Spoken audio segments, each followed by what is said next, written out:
What's up? This is Henry. This is a video about the Golden Jackrabbit bikepacking loop out in 29 Palms, California. Found the route on bikepacking.com. Thanks to Brendan Collier for the fantastic route building. You can go online there. It has all the information that you might need about the difficulty and resupply and maps and such. It's about an 80-mile loop. We split it into 2 days, about 40 miles each day. The route starts and ends at the Palms restaurant, and it kind of meanders through some neighborhoods before heading out into the desert over a mountain pass and into Joshua Tree National Park for a little bit.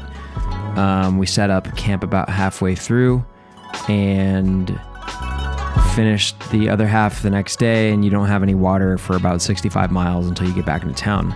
I did this route with my friends Vic and Blake, and it was a fantastic time.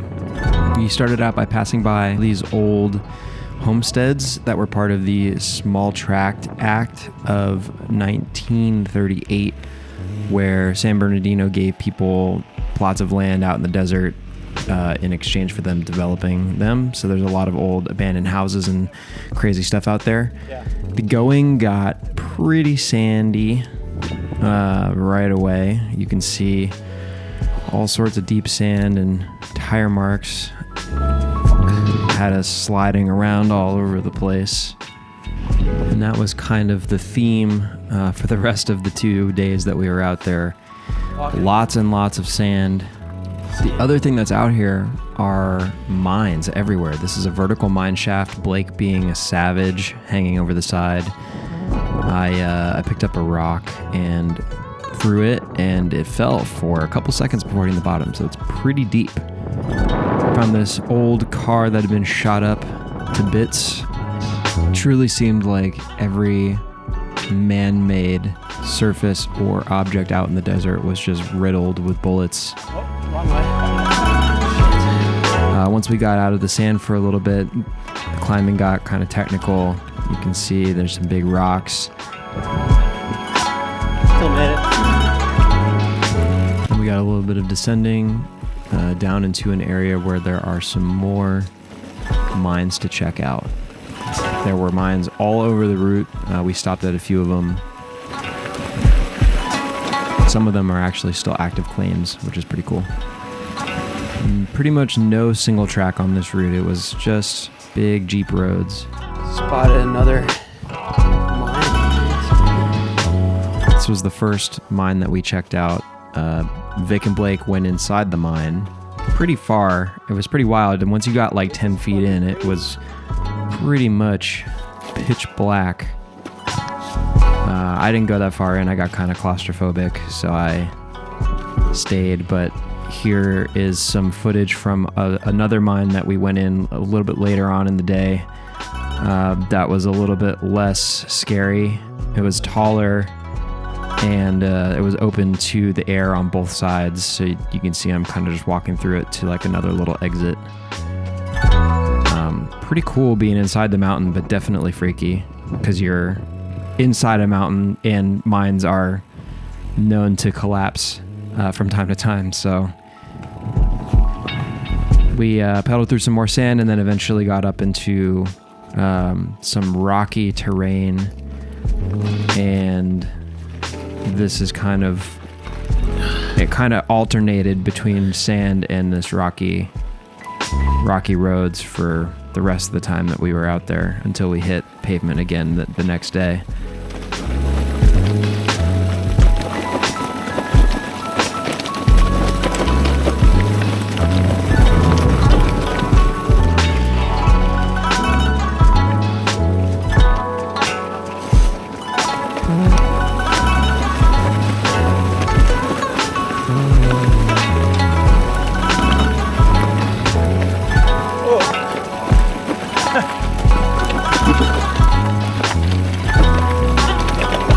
You gotta go no brakes.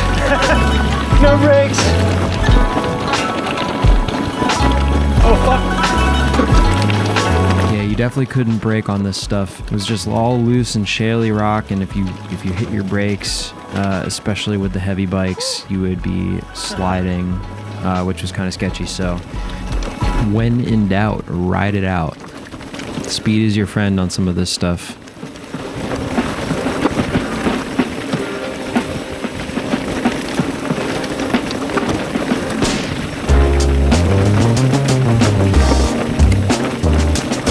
It's a nice little descent. And eventually we ended up going back uphill on crazy rocky terrain. This climb was a beast. We were riding for a little bit and then we ended up pushing because it just got so steep. We rode past a guy in a Jeep who was like, "You guys are going up that road?" And we had no idea what he was talking about. But boy, did we find out. Eventually reached a saddle. There's another cool little mine up here, as you can see in the photo. Had a little snack at the top and hiked up a bit more, and then we started traversing where we ran into another rider out there named Manuel from Spain. He had broken his chain, but it just fixed it, and he was telling us about his ride and that he was expecting to be much slower than us, but then he vanished and we never saw him again, so clearly he was actually much faster than us. Nice little descent down this valley. Vic crashed right here. Just slide out. He hit his thumb on a rock, started bleeding a little bit, but we patched him up. He was all right. He's a trooper.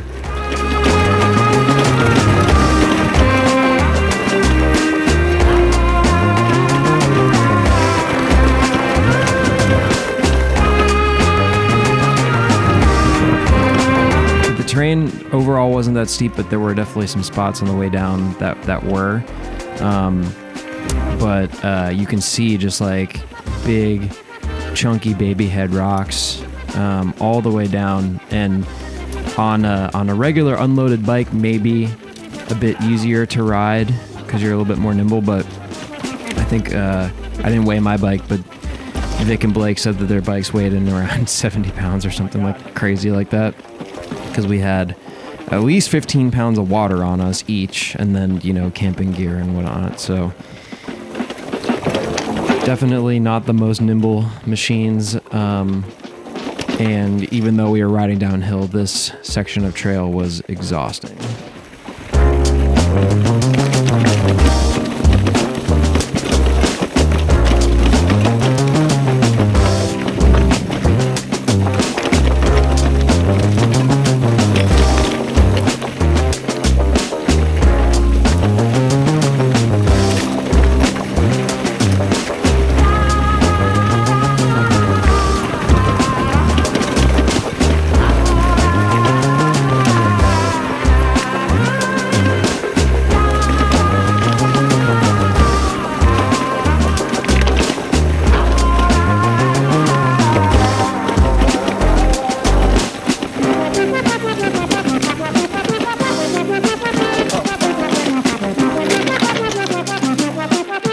Impeccable line choice right there.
Flying, no brakes here. Can't brake on that. Woo! Oh my God.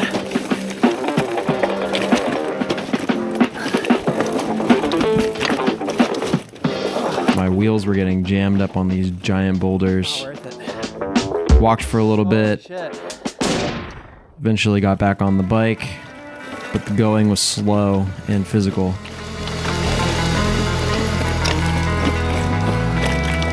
This is definitely not terrain for a beginner off-road biker.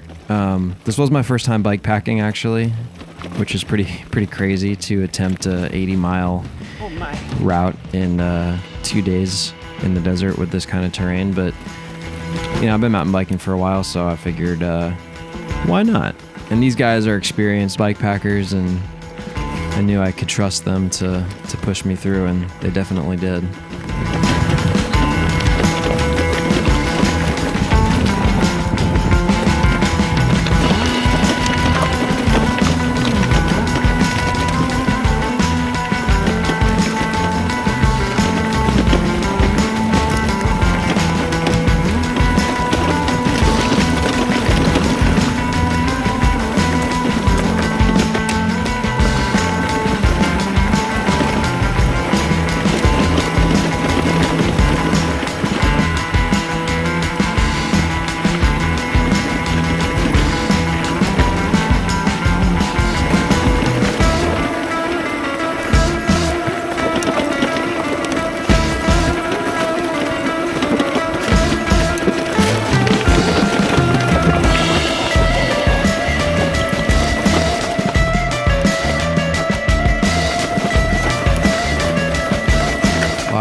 In here too, so just when you'd start to get in the flow of going downhill, you'd have to punch up a pretty steep little uphill, and yeah, like I said earlier, just energy sapping.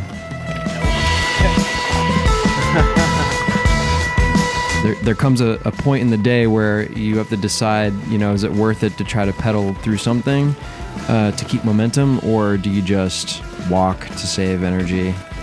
And sometimes when you're pedaling through these big rocks, you're not moving much faster than walking speed anyway. So there was definitely quite a bit of downhill and also flat hike-a-bike, which is unusual, I would say. But maybe not so unusual when you're bike packing. We'll see as I do more trips. Don't drop. So finally we hit the bottom of the canyon, and not captured on video, but a bunch of Jeeps rolled by us, and they were pretty blown away that we were out there. Ended up on this double track that was smoother than the stuff in the canyon, but still just like bumpy enough to be exhausting. You can see Vic getting kind of jostled around there on the right. This trail went on for a few miles, just straight like this, through this big open valley, and then eventually we hit sand again and started climbing into Joshua Tree National Park for a little bit, up this kind of steep and rocky stuff. I definitely was feeling really tired at this point.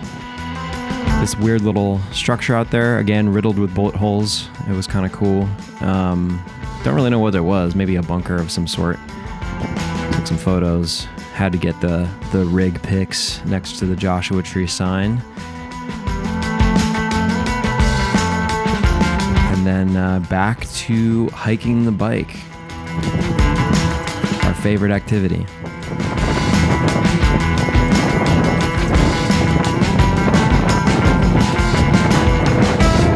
The sun is starting to set, and you can see in this clip, potentially, that something on my handlebars is missing from the previous videos. And that would be my light. My light fell off at some point. Luckily, I had a headlamp for when it got dark later, but yeah, that was a bummer. But shout out to Night Rider. They replaced it for free. So highly recommend their lights. They're an awesome company, and I think their headquarters is in Poway, California, so they're kind of local. More chunky descending as the light is starting to get absolutely beautiful out there. Everything is just golden when the sun is going down.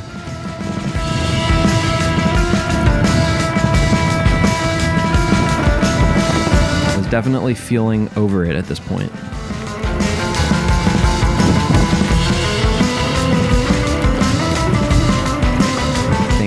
think we had 12 or so miles left to go. Maybe more than that at this point. We had quite a bit of riding left, and a lot of it was in this kind of like painstaking, chunky, sandy terrain. We finished that climb, and then it was just a lot of these straight roads that were either sandy, rocky, or washboard. Kind of kicked our ass.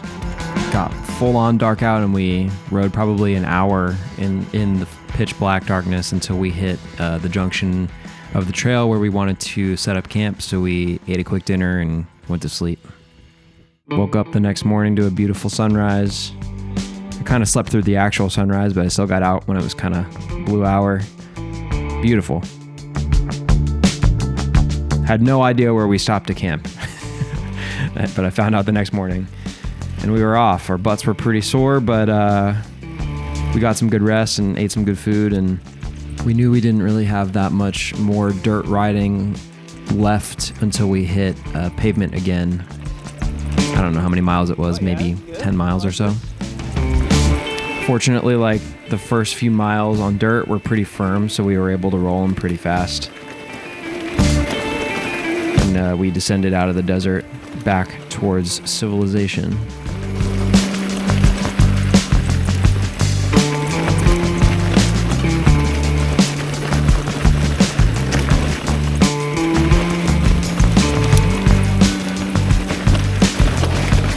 Eventually started to get a little sandy again. There's me almost washing out.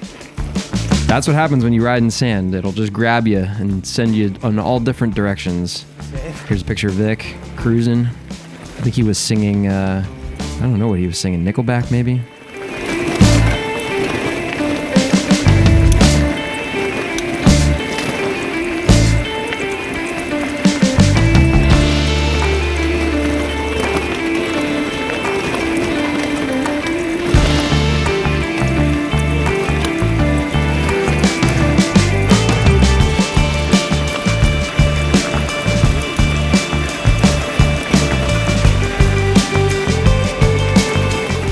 I wanted like all day yesterday. I said that and then immediately hit sand. Oh shit.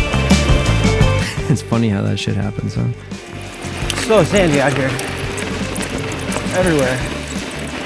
Yesterday was like sand and just ass pounding rocks forever. Alternating. Forever. All day. Crazy. We're getting back into town here. As soon as we hit pavement, a nice lady ran by and invited us into her home to refill our water, so shout out to her. Big thanks. We just passed a sign that says, "Warning, deep sand." And it's the only one that we've seen this entire time, so they must really mean it. You can see the kind of sand we were dealing with here just grabs your tire and sends you spinning. This road was kind of sketchy. These cars were driving by at like 70 miles an hour. Almost back in town. You can see it. I can literally see town from here. We're gonna take a little lunch break and then finish out the last, I think it's like 12 or 15. I'm so tired.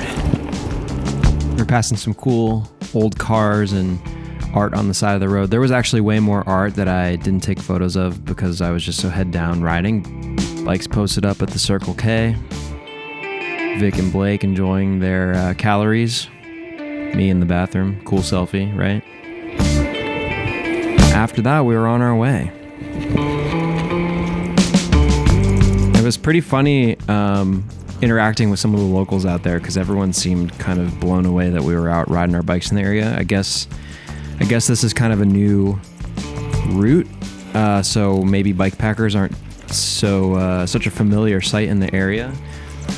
But everyone was really cool, and eventually we were on dirt again with a little bit more climbing left to do. This was kind of the last little punch of climb before we were just kind of cruised out. Oh, it's a double. Nice little false summit there. More? You can hear I was A little bit frustrated.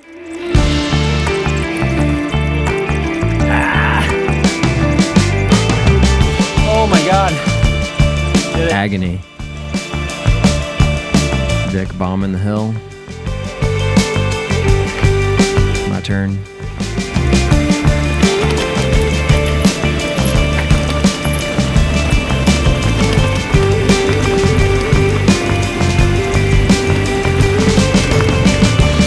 Just cruising it out.